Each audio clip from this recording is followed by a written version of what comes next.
Learn to love yourself more than anyone else. 73% of people who swear they'd die for you end up resenting you within 5 years. That stat comes from the Journal of Personality and Social Psychology, June 2023. So, if your life plan hinges on undying loyalty, you've already cashed a check that's going to bounce. Section 1. The Lie We Swallowed. Somewhere between the bubble bath ads and the self-care hashtags, we were sold the idea that loving yourself means a scented candle and a face mask. Sweet, but it won't hold the line when someone yanks the rug out from under you. Real self-love looks colder, quieter, more like a surgeon than a spa therapist.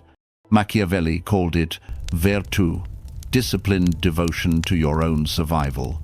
Picture a border checkpoint inside your head. Every time you let someone else's whim override your blueprint, you're handing them the remote to your emotional thermostat. Batteries die, channels change, and suddenly you're marathoning the worst night of your life, wondering how you ended up on that couch again.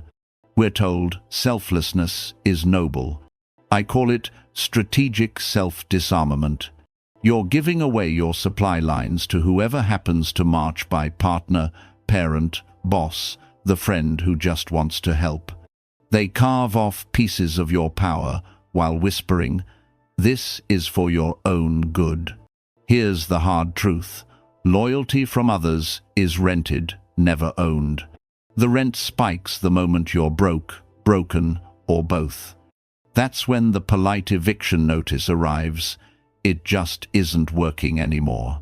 So you build an inner citadel fully paid off. 1 brick of self-loyalty per day. Eventually, betrayal ricochets off the walls like a rubber arrow. Section 2. Machiavelli's Key to Inner Power. Let's get practical, Machiavelli wrote for princes, but we're translating for the person who just wants Tuesday to stop feeling like a hostage negotiation. First law: love yourself more than anyone else, quietly, relentlessly, without apology. This isn't narcissism, it's nationalism for the state of you. Keep a standing army that only deploys on your borders. Second law: master your own arms instead of borrowing your neighbor's. Most people outsource self-worth like a timeshare, pretty photos, until the fees gut your savings. Keep the army at home, drill daily, discipline the panic, the reflexive sorry, the leak of power every time you apologize for existing.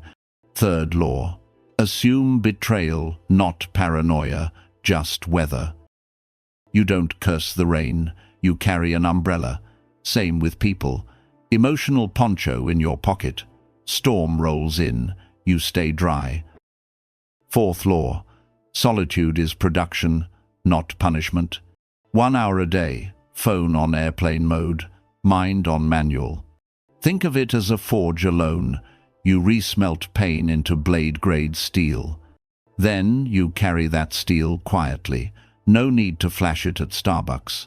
Silent steel is scarier because nobody knows when you'll draw it. Section 3. Weaponizing pain. Pain isn't a bug, it's the upgrade you never asked for but can't ignore. Alexander's dad was assassinated. Alexander turned Macedonia into an empire.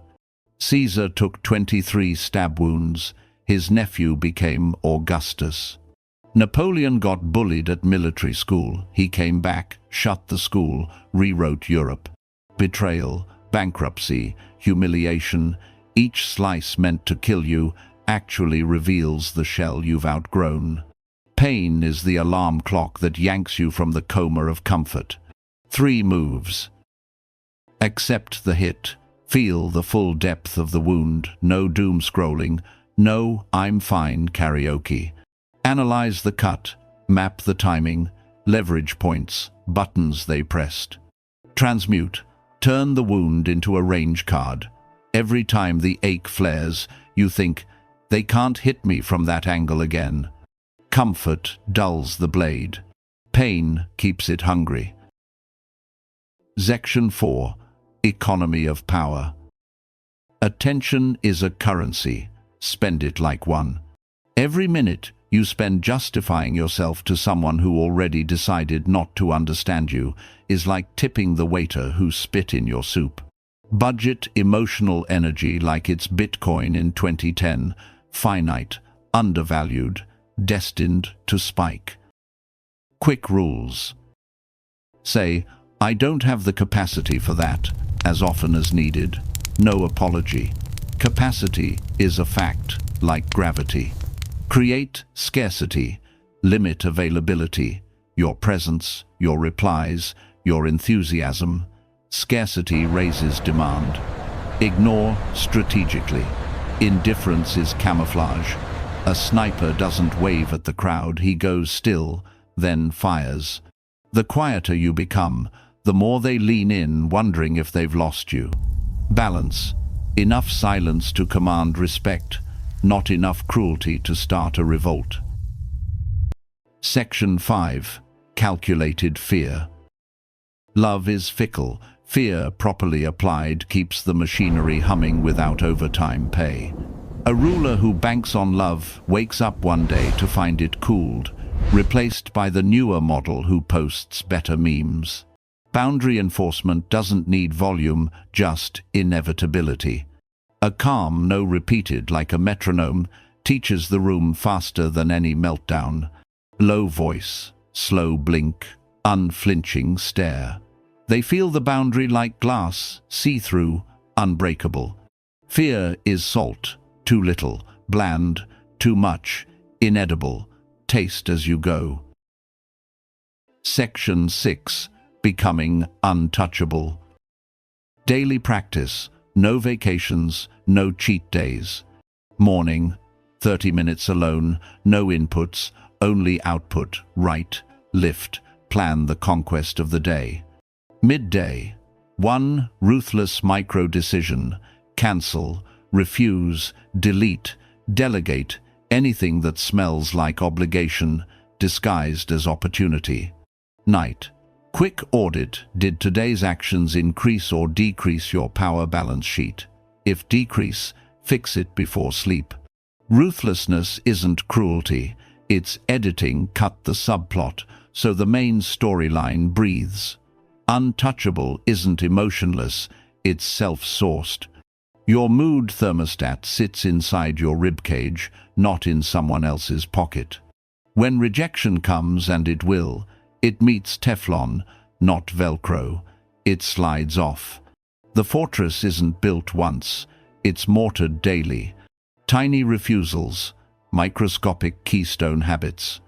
Eventually, the structure no longer registers on their radar. Your background radiation, felt but never pinpointed, obeyed but never negotiated with. If you're done begging for scraps of other people's approval, comment Citadel below.